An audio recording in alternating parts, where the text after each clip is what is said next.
Ici Charles Tisser. Bienvenue à Découverte. Cette semaine, le Bitcoin. Cette crypto-monnaie fait rêver.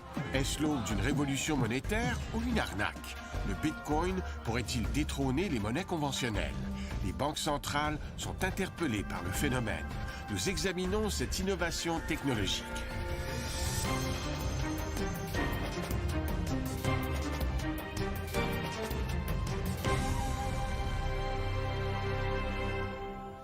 Le Bitcoin, cette monnaie électronique, a fait rêver plusieurs. Il a rendu riche nombre d'investisseurs. Mais produire des bitcoins requiert d'importantes quantités d'énergie. Et le Québec, à cause de son électricité bon marché, se voit offrir l'opportunité de devenir une des capitales mondiales des crypto-monnaies. Découverte s'interroge sur les répercussions et le potentiel de cette innovation.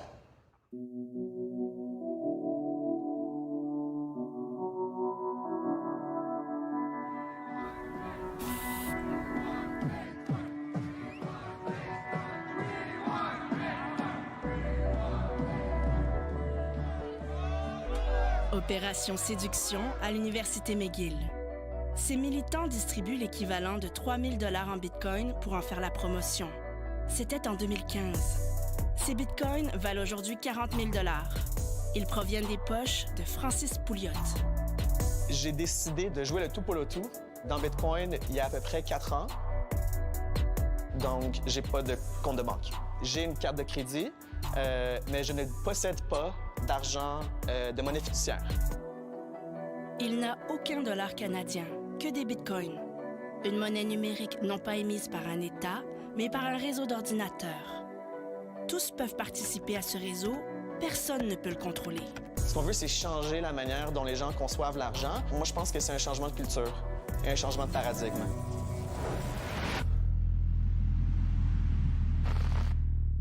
Le Bitcoin a vu le jour il y a 10 ans par un document technique de 9 pages.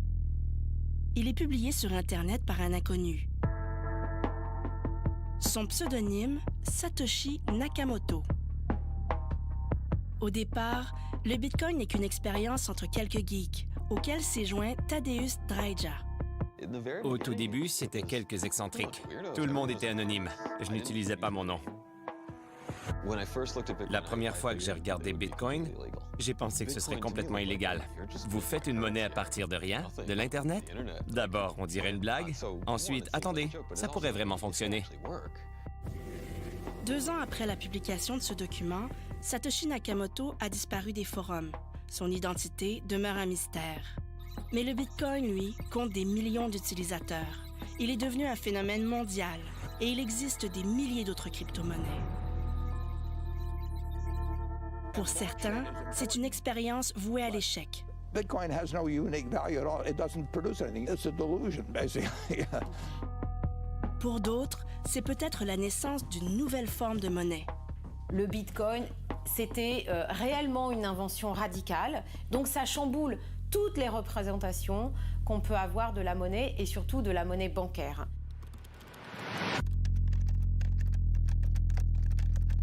Le Bitcoin, c'est d'abord le rêve des cypherpunks. Un mouvement du début des années 90, des férus de cryptographie. Dès le début d'Internet, ils s'inquiètent du contrôle des données personnelles par les grandes compagnies et l'État. Ils entrevoient les dérives à venir. We face a number of important issues around privacy, safety, and democracy. La plupart sont aussi libertariens, en faveur d'une réduction radicale ou complète de l'État. Ils s'en méfient. Ils défendent la vie privée en construisant des logiciels qui cryptent la circulation des données. Bien employés, ces outils peuvent restituer beaucoup de pouvoir aux gens. Avec des données cryptées, aucun gouvernement au monde ne peut les décrypter. Elles sont protégées par les mathématiques. Peter Todd est l'un des programmeurs les plus influents de la communauté Bitcoin. Il cumule les fonctions de directeur scientifique dans diverses compagnies.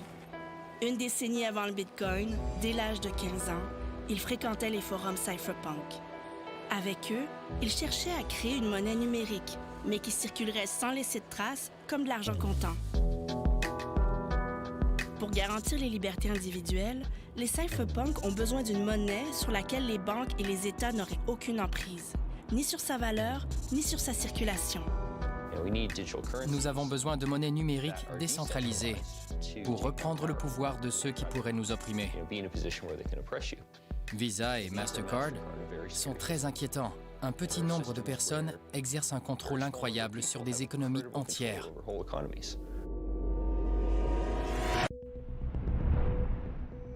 Lorsqu'on paie avec une carte de crédit, l'argent est retiré d'un compte et déposé dans un autre. Il faut jusqu'à 7 intermédiaires pour y parvenir, chacun pouvant prélever des frais et amasser sur nous des informations personnelles. Satoshi Nakamoto remplace les intermédiaires et les banques centrales par un réseau d'ordinateurs. N'importe qui peut y participer. Quand un utilisateur transfère des bitcoins à un autre, il diffuse simplement un message avec l'adresse de son compte, celui du destinataire et le montant. Le tout est anonyme. Et signe la transaction avec une clé cryptographique que lui seul possède. Le réseau authentifie la signature et s'assure de la disponibilité des fonds. Puis, la transaction est ajoutée à un grand registre commun. Il contient toutes les transactions depuis la création de Bitcoin. Il est daté et immuable, car il est distribué sur le réseau qui le sécurise et le maintient à jour. C'est ce que Satoshi Nakamoto appelle la chaîne de blocs. C'est la preuve de la chronologie de toutes les transactions. Elle est publique, tous peuvent en tout temps vérifier son intégrité.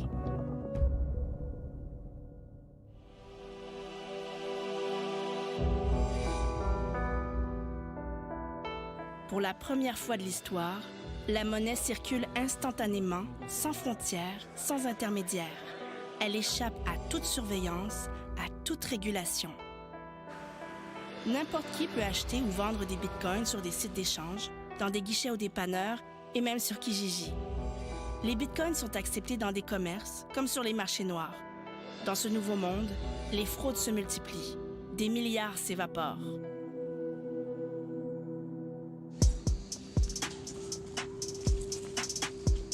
Odile Lakomski-Laguerre est une spécialiste des théories de la monnaie et bancaire. Pour elle, le Bitcoin est une rupture radicale avec ce monde bancaire consolidé dans le dernier siècle. Ça amène à repenser évidemment la question centrale de la nature de la monnaie. En gros, dans l'histoire des monnaies, on aurait eu plusieurs étapes. La monnaie métallique qui est restée une très très longue période en fonctionnement. Ensuite, la monnaie bancaire. Et puis, le Bitcoin ou les crypto-monnaies de façon générale pourraient être les monnaies du futur. Satoshi Nakamoto a aussi laissé un logiciel, celui qui aujourd'hui régit les ordinateurs du réseau Bitcoin. Il a rendu le code de ce logiciel public, ouvert. Ce code est à présent entre les mains de quelques centaines de programmeurs passionnés, des anarchistes, des libertariens, des indignés, parfois anonymes, souvent bénévoles. Ils sont responsables de la sécurité du Bitcoin et de son développement. Ça m'importe peu si le Bitcoin remplace toutes les monnaies fiduciaires. D'autres personnes y tiennent. Nous pouvons quand même collaborer au succès du Bitcoin, même si nos objectifs diffèrent. Aucun de ces programmeurs, seul, n'a les moyens de modifier le code, le fonctionnement du Bitcoin. Si je travaille chez PayPal et que je veux modifier PayPal, tout ce que j'ai à faire, c'est de convaincre quelques collègues. Je peux faire des changements sur un coup de tête. Avec Bitcoin, c'est le contraire. Chaque modification à Bitcoin, aussi petite soit-elle, doit faire consensus pour être adoptée. C'est le fruit de longs débats en ligne. La grande partie de la discussion, que ce soit sur les changements de fonctionnalité dans Bitcoin qu'on veut faire, les standards qu'on veut mettre en place pour l'économie, la revue de pairs, tout ça, ça se fait sur les médias sociaux. En étant décentralisé, Bitcoin se construit pour résister contre les États. Il reste encore beaucoup d'éléments vulnérables en cas d'attaque à grande échelle. Ceci dit, c'est assez difficile de l'attaquer. Bitcoin est assez sécuritaire. À ce jour, personne n'a encore réussi à déjouer les mesures de sécurité de Bitcoin. Le réseau gère près de 100 milliards de dollars en capitalisation. Mais c'est peu en comparaison avec la capitalisation de l'or ou de l'ensemble de la masse monétaire. Tous tout l'argent de Francis Pouliot est sur ce micro-ordinateur. Il lui sert de coffre-fort. Aucune banque ne le protège en cas d'oubli de mot de passe ou de fraude. C'est un sentiment de liberté assez phénoménal qu'on a de savoir que en aucun cas, en aucune circonstance, est-ce que quelqu'un peut m'empêcher d'avoir accès à mon argent sans mon consentement. C'est bon de repartir avec le full mot. Francis Pouliot a fondé une entreprise qui construit des logiciels pour accroître l'utilisation du Bitcoin, comme ce site qui permet de payer ses factures en Bitcoin, taxes, impôts, comptes d'électricité. Les employés ici sont rémunérés en Bitcoin et travaillent à réaliser les idéaux cypherpunk. Les Bitcoins, c'est considéré par la plupart de ses participants comme notre dernière chance. Notre dernière chance d'avoir un système monétaire et financier qui soit alternatif à celui des banques centrales et alternatif à celui des réseaux centralisés d'Internet. Durant la majeure partie de l'histoire, la confiance envers les monnaies a été garantie par les puissances et les États. On a confiance dans la monnaie parce que on sait que même si le système bancaire est en difficulté, les États sont quand même derrière pour assurer la pérennité des systèmes de paiement. On l'a vu à l'occasion des différentes crises et notamment de la dernière crise de 2008.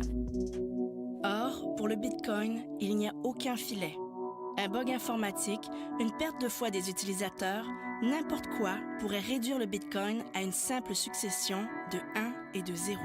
L'unité Bitcoin dans le réseau ne vaut absolument rien à moins que je la valorise. Quand tu choisis de mettre ta richesse en Bitcoin, tu fais un pari.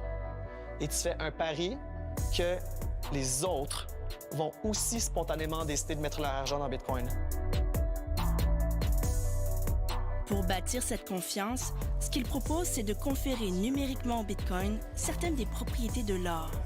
Le Bitcoin aspire à devenir l'or numérique, l'or du nouveau millénaire.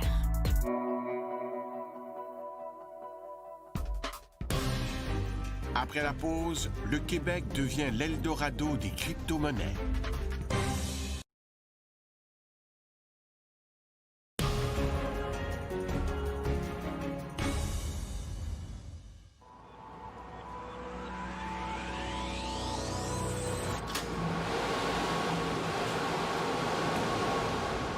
Ces milliers de processeurs sont en train d'authentifier les transactions de Bitcoin, jour et nuit, sans arrêt. Ce sont eux qui remplacent les banques et maintiennent le grand registre de transactions. C'est ce qu'on appelle une mine de crypto-monnaies. Car pour ce travail, les propriétaires de ces processeurs sont payés. Ils reçoivent des bitcoins créés par le logiciel. Cette mine peut rapporter 55 000 $ par jour. Toutes les sociétés ont convergé spontanément vers les monnaies qui étaient les plus difficiles à produire, c'est-à-dire les métaux précieux comme l'or et l'argent. La raison pour laquelle les gens vont avoir confiance en Bitcoin, c'est la même raison pour laquelle ils vont avoir confiance dans des monnaies comme l'or. La rareté du Bitcoin est déterminée par son logiciel. Il fixe le rythme auquel les Bitcoins sont créés. Et plus le temps avance, plus difficile il sera d'en miner. À Dijon, Ludovic Desmet est un expert de l'évolution des techniques et théories monétaires. Dans le projet des crypto-monnaies, il y a un alliage assez étonnant entre la technique la plus aboutie, digitalisée, etc., et certains archaïsmes. On invoque chez les supporters de ces techniques la bonne vieille pelle et la pioche du mineur qui va au fond de sa galerie pour extraire quelque chose qui est naturel et qui n'est pas pollué par ni les banques, encore une fois, ni l'État. L'essor des crypto-monnaies provoque le boom mondial d'une nouvelle industrie. Au Québec, l'entreprise Bitfarms est devenue un des poids lourds du minage de crypto-monnaies en moins d'1 an, grâce au flair de Pierre-Luc Quimper. Nous, on avait la chance d'être un des premiers au Québec à s'installer, donc c'est pour ça qu'on a pris l'avantage qu'on pouvait. On a sécurisé toute l'énergie qu'on pouvait pour notre expansion dans les prochaines années. La matière première de ces mines, c'est l'énergie. C'est elle qui garantit l'intégrité du registre à la place des banques. Ce que le Bitcoin a fait, c'est de contourner toutes ces banques en liant les données à de l'énergie, au lieu d'avoir une personne qui cautionne le registre. Parce que de l'énergie, ça se mesure. On peut prouver mathématiquement que de l'énergie a été consommée pour valider une donnée. Avec Bitcoin, on a décidé que l'état du registre accepté, c'est celui pour lequel le plus d'énergie a été consommée. Tous ces processeurs sont engagés dans une compétition mondiale. Toutes les 10 minutes, un nouveau bloc de transaction est en jeu. Les processeurs s'affrontent pour résoudre une énigme mathématique conçue pour les faire calculer, pour brûler de l'énergie. Le premier à la résoudre obtient le droit d'ajouter les transactions au registre et remporte les bitcoins minés. Comme aucun des participants ne peut résoudre à tout coup ce problème, personne ne peut prendre le contrôle du registre. Il faut comprendre que le minage, c'est l'activité la plus concurrentielle sur la planète. Et chaque avantage que tu peux avoir sur les autres mineurs va se traduire directement en plus de profitabilité. Dans les premières années, n'importe qui pouvait participer au réseau. Il suffisait pour cela d'un ordinateur personnel. Puis, pour soutenir la compétition, les mines sont devenues plus grosses et les processeurs ultra spécialisés. L'économiste néerlandais Alex de Vries est un des premiers à s'être penché sur la consommation énergétique du Bitcoin. Je voulais sensibiliser les gens à cette situation. Je pense que c'est important. Nous utilisons beaucoup d'énergie par transaction. Et les utilisateurs moyens de Bitcoin ne verront jamais ce qui se passe en coulisses.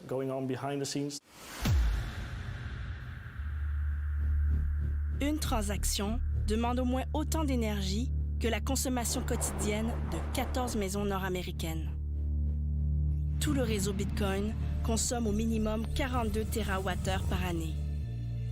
Plus de 5 fois la consommation de Google. En ce moment, ça n'a aucun sens d'ajouter à ce monde une dépense d'0,5% de la consommation mondiale d'électricité. Car si l'usage du Bitcoin augmente, cette consommation aussi. C'est la mauvaise voie.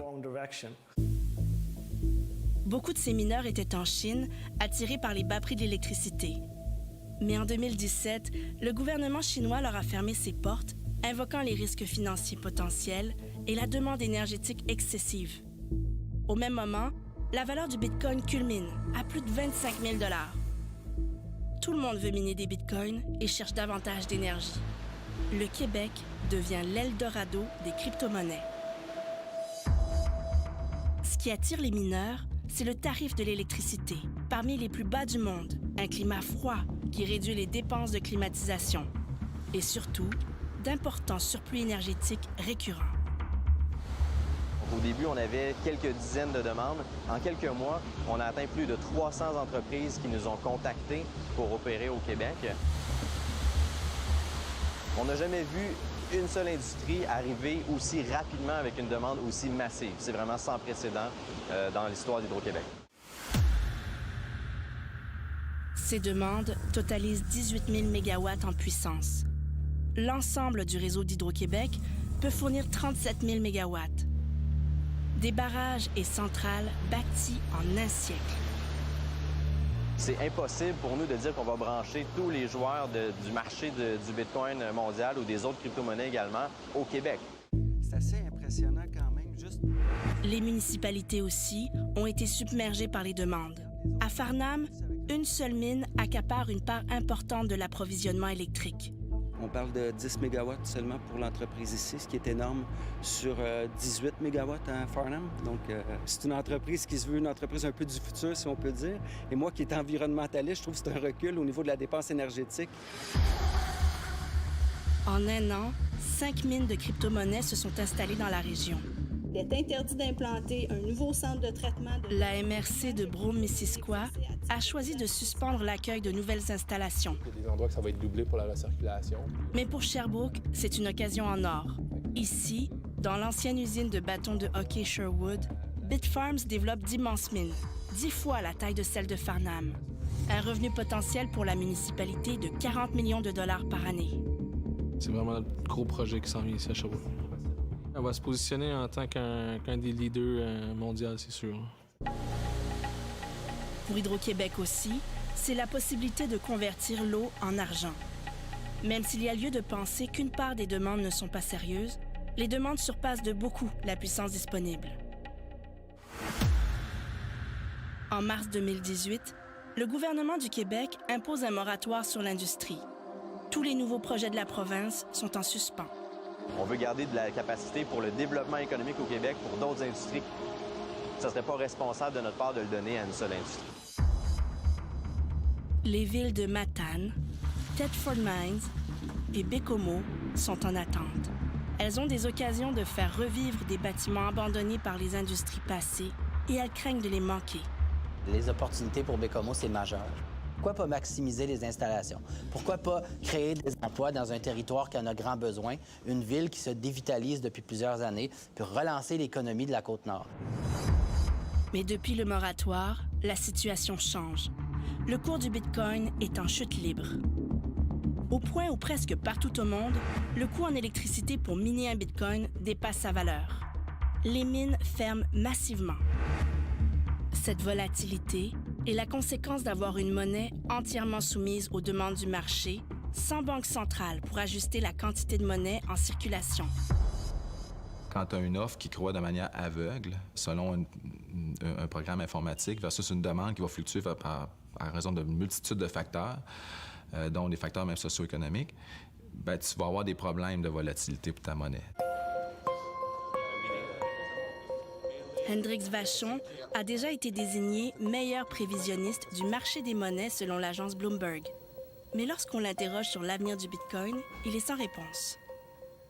Il s'agit que tout le monde parle de Bitcoin, puis ça pourrait être assez pour donner un élan pour qu'il y en ait qui en achètent, versus si on a peur tout le monde, puis qu'on dit « Ah, ben, le Bitcoin a perdu beaucoup depuis le début de l'année », ou il y a eu de la fraude, il y a telle personne qui a perdu de l'argent.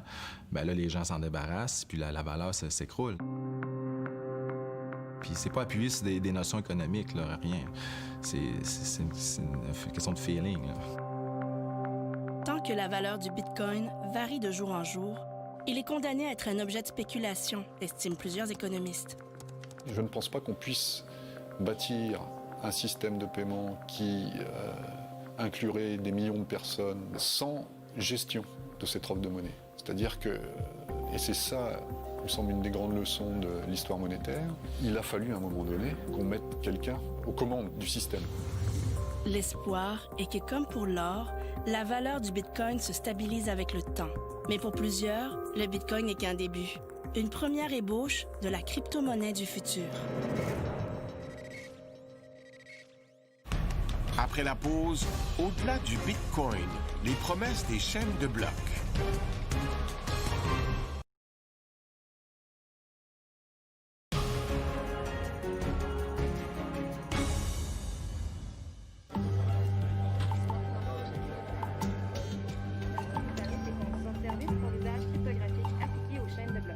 Octobre 2018.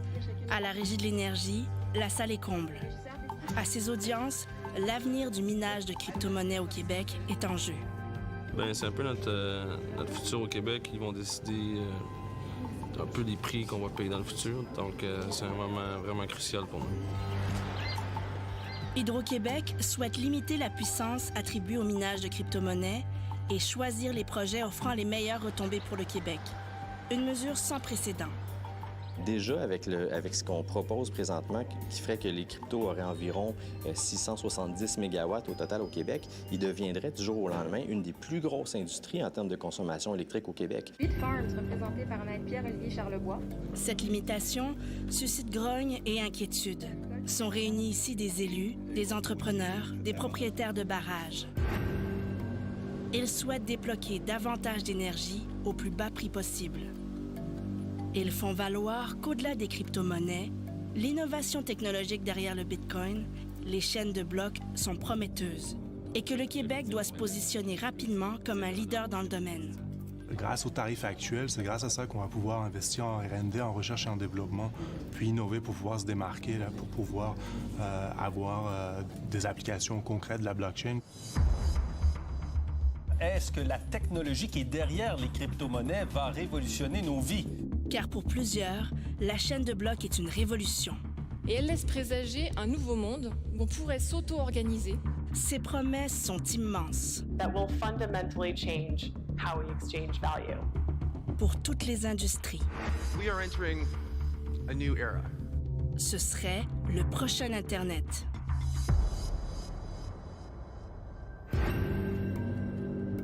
Une fièvre dont les origines sont canadiennes.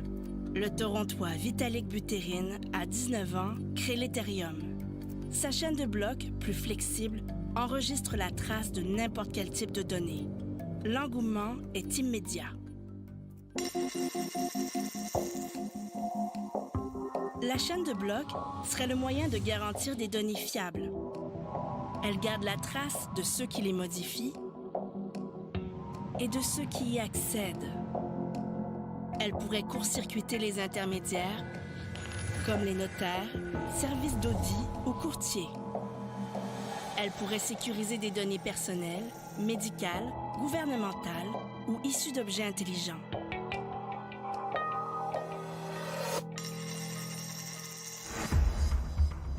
Un exemple, le port de Montréal, la porte d'entrée de la marchandise de l'Est du Canada.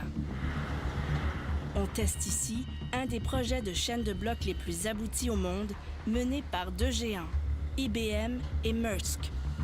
Un projet pilote réunissant 90 organisations, des ports internationaux et des autorités douanières, dont celle du Canada. La plateforme numérique TradeLens va enregistrer tous les jalons et les événements du parcours du conteneur, dont tous les événements qui ont lieu ici sur le terminal. Toute modification de l'information du conteneur, son poids, son emplacement, son contenu, est datée et signée par une clé numérique secrète détenue par les participants. Pour une seule transaction conteneur, il peut y avoir jusqu'à 15 documents qui sont nécessaires et j'envoie mes documents de facturation, de lettres de crédit, etc., de dédouanement à un destinataire qui est déjà prévu et qui a une clé. Donc, on sait avec confiance où nos documents vont aller. La chaîne de blocs certifie l'histoire de chaque conteneur, ce qui pourrait aussi simplifier le dédouanement. Toute cette information-là que vous voyez, le fil déroulant du parcours du conteneur, tout est encrypté dans la blockchain. Alors, c'est une information qui est officielle et irréfutable. La majorité des grandes entreprises expérimentent la chaîne de blocs, mais les projets sont encore à l'état de prototype et les gains à démontrer. Selon une récente enquête, 90% de ces essais n'aboutiront pas. Kai Wenzhang se consacre au développement des chaînes de blocs. Il faut donc modérer nos attentes. Et pour nous, en tant que chercheurs, ce qui est important, c'est vraiment faire l'analyse rigoureuse, vraiment comprendre spécifiquement dans quel cas d'utilisation, quelle est vraiment la portée de la technologie elle-même. Aussi, la plupart de ces nouvelles chaînes de blocs seraient maintenues non pas par un réseau public ouvert à tous comme pour le Bitcoin, mais par des réseaux restreints de participants connus. Elles ne nécessiteraient donc pas forcément beaucoup d'énergie. Donc, on parle beaucoup de la blockchain, de qu'est-ce qu'on va être en mesure de faire avec ça, comment ça pourra révolutionner un certain nombre d'industries. La blockchain comme telle, aujourd'hui, la demande, c'est majoritairement, à plus de 90 % le minage de crypto-monnaies. Pour le moment, la principale application des chaînes de blocs, ce sont les crypto-monnaies. Au Salon de la crypto à Montréal, se réunissent les passionnés et les nouveaux joueurs de cette industrie naissante. N'importe qui peut, à présent, en quelques instants, créer une crypto-monnaie et la vendre. Il en existe des milliers. Elles font l'objet d'une spéculation grisante. Difficile de discerner les projets sérieux des arnaques. Et les encadrements réglementaires sont faibles. Le site Deadcoins recense à ce jour près de 1000 crypto-monnaies disparues.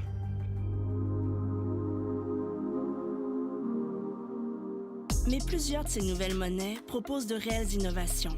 Une forme de recherche pour créer des crypto-monnaies plus efficaces et plus rapides que le Bitcoin. Ce qui se passe en ce moment, c'est que les gens construisent de nouvelles crypto-monnaies afin d'expérimenter de nouvelles idées. C'est très excitant. Elles compétitionnent les unes contre les autres et on va découvrir lesquelles l'emporteront. Neha Narula est la directrice du Digital Currency Initiative au MIT à Boston. Ce laboratoire est dédié au développement des crypto-monnaies. Il embauche des programmeurs Bitcoin qui côtoient des législateurs et chercheurs issus des banques centrales. Nous tentons de répondre à des questions de nature fondamentale. Comment rendre cette technologie accessible aux prochains milliards de personnes?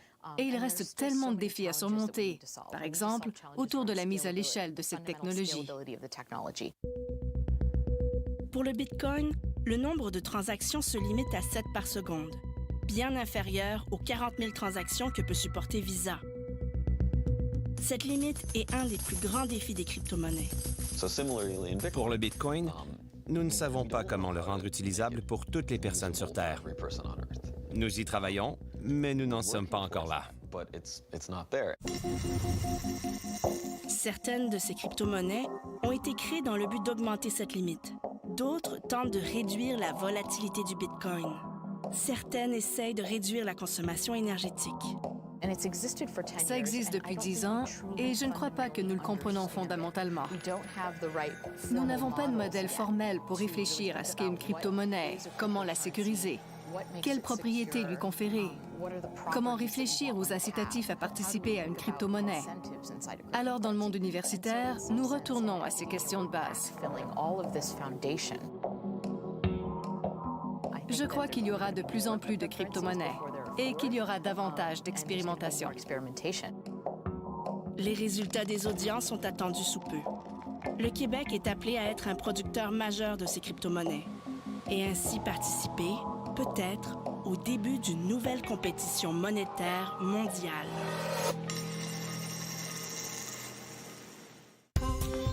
Après la pause, crypto-monnaie et banque. La pression monte.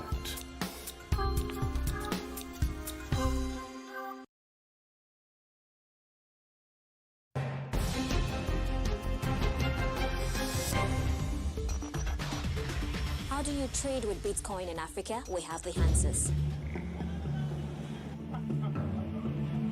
Même s'il est encore marginal, l'usage du Bitcoin est en augmentation dans les pays où l'inflation est chronique. Certains pays africains, de même que l'Iran, l'Argentine, le Chili, la Colombie. Au Venezuela, l'inflation a atteint 1 million de % en 2018. La valeur du bolivar fond à grande vitesse. La population est appauvrie, désespérée. Il est difficile et cher de mettre la main sur de l'argent américain. Pour plusieurs, le Bitcoin est devenu le moyen de protéger leurs épargnes de l'hyperinflation. Il a permis à la famille Di Bartolomeo d'épargner, de quitter le Venezuela et de refaire leur vie. Quand j'ai commencé à voir que Bitcoin offrait un chemin vers la liberté, j'ai tout arrêté pour me consacrer au minage. Dani, ¿qué más? Mira, Mauricio habite à présent à Toronto, ses frères et ses parents à Madrid. Peut-être que le Bitcoin n'est pas parfait et qu'il ne peut pas remplacer une devise acceptée par votre gouvernement, mais il protège votre richesse. C'est une bouée de sauvetage. C'est un des seuls moyens d'économiser. La famille mine à présent au Québec, dans l'est de Montréal. Les bitcoins produits ici servent entre autres à Mario, qui les revend dans des machines distributrices en Espagne. La plupart de mes clients sont des clients de pays latins qui souhaitent renvoyer de l'argent dans leur pays d'origine. Le gouvernement ne peut pas empêcher ces paiements. Ils le recevront tout de suite, sans tierce partie. Le Bitcoin sert aussi à échapper aux mesures punitives du gouvernement russe, à la surveillance du contrôle monétaire en Chine, à ceux qui ne font pas confiance à leur gouvernement autoritaire. Les crypto-monnaies transforment aussi le monde criminel. Dans les ordinateurs, une nouvelle forme de virus informatique prend en otage les données. En échange, des hackers demandent des bitcoins. Au Canada, ils ont paralysé des entreprises, des hôpitaux, des villes. Mourad Debabi est un expert en cybercriminalité. Son laboratoire traque les logiciels malveillants depuis plus d'une décennie et développe des outils pour retracer les malfaiteurs. Vu qu'elle procure un certain niveau d'anonymat supérieur aux voies traditionnelles, j'imagine qu'il y aura une croissance à cet égard de l'utilisation des crypto-monnaies dans des activités de cybercriminalité ou des activités illicites, crimes organisés et autres types d'activités. Les crypto-monnaies ont permis l'apparition de marchés noirs en ligne d'importance. Des groupes terroristes ont tenté des campagnes de financement en Bitcoin. Selon les études, la proportion de Bitcoin employée à des fins illégales varie. Certaines la chiffrent à 1 % et d'autres à 44 %. Le 1 % c'était une borne inférieure, le 44 était une borne supérieure, donc la vérité elle est entre les deux. Je dirais peut-être de l'ordre de 20 %. Pour le monde bancaire, les crypto-monnaies ne représentent pas encore une menace d'importance, mais la pression se fait sentir. La directrice du Fonds monétaire international, Christine Lagarde, alerte les banques centrales. Why might citizens hold virtual currencies rather than those physical dollars, physical euros or physical sterlings? Because it may one day be easier and safer than obtaining paper bills, especially in remote regions. So in many ways, virtual currencies might just give existing currencies and monetary policy a run for their money. À Ottawa, à la Banque centrale du Canada, des économistes et des chercheurs surveillent les crypto-monnaies. Ils étudient leur potentiel et leur utilisation au pays sous la supervision de la première sous-gouverneure, Caroline Wilkins. Si jamais beaucoup de monde utilisait le Bitcoin et pas le dollar canadien, on aurait un problème comme une banque centrale à avoir une politique monétaire domestique qu'on pourrait contrôler. Et ce serait un problème. La Banque centrale expérimente avec les technologies du Bitcoin afin de tenter de faciliter les paiements interbancaires et sur les marchés boursiers. Depuis 10 ans, on surveille le Bitcoin et l'argent numérique. Ils sont assez intéressants car ils ont le potentiel de réinventer fondamentalement la façon dont l'argent circule dans ce pays. La Banque du Canada a été une pionnière. La majorité des grandes banques centrales ont ensuite emboîté le pas. L'invention a démarré quelque chose qui va mener à un changement dans le système. On va encore avoir certains intermédiaires, c'est sûr, et probablement des banques, mais les joueurs, les participants vont changer et j'espère que ça va mener à des changements de plus d'efficacité. Pendant ce temps, les défenseurs des crypto-monnaies bâtissent ce nouveau monde monétaire et construisent des services, des applications. Mais, à certains égards, ce système parallèle ressemble de plus en plus au vieux monde bancaire. Je suis assez persuadée que l'écosystème Bitcoin finira par recréer des intermédiaires ou des formes de centralisation. Quelques sites contrôlent la majorité des échanges de crypto-monnaies. D'autres permettent d'héberger les crypto-monnaies et font des prêts, comme des banques. Regardez à quel point la plupart d'entre eux sont distribués. C'est presque le contraire de la vision originale du Bitcoin.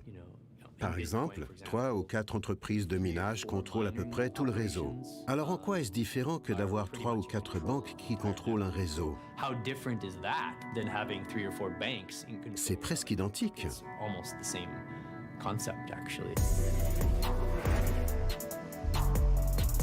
C'est certainement un combat avec de forces inégales, mais ce qui rend Bitcoin différent des banques, c'est que les participants dans Bitcoin ont non seulement un intérêt monétaire dans le système financier, mais aussi un intérêt idéologique et une passion.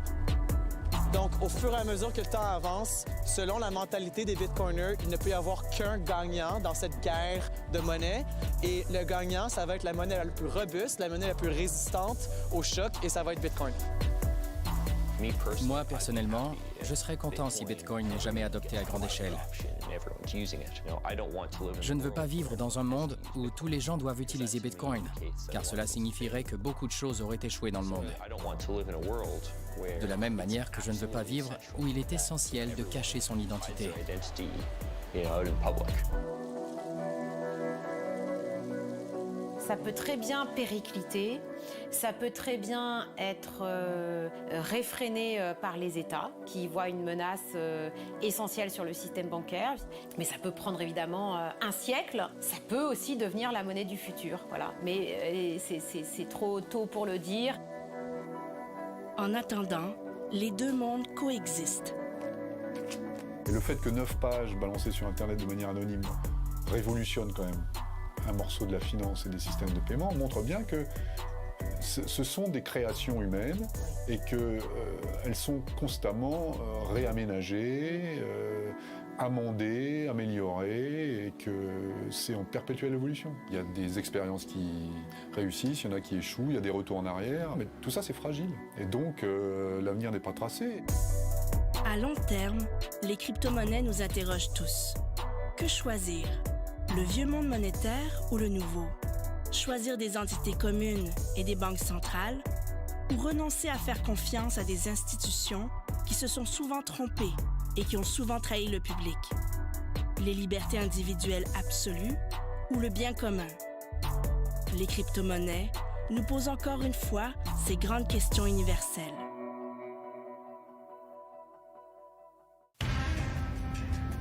Après la pause, le vélo équitable. Un aperçu.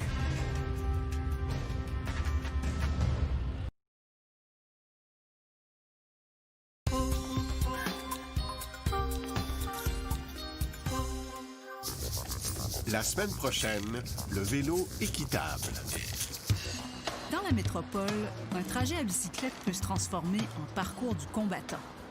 En selle dans la circulation, les cyclistes s'exposent à la pollution, au bruit, au danger.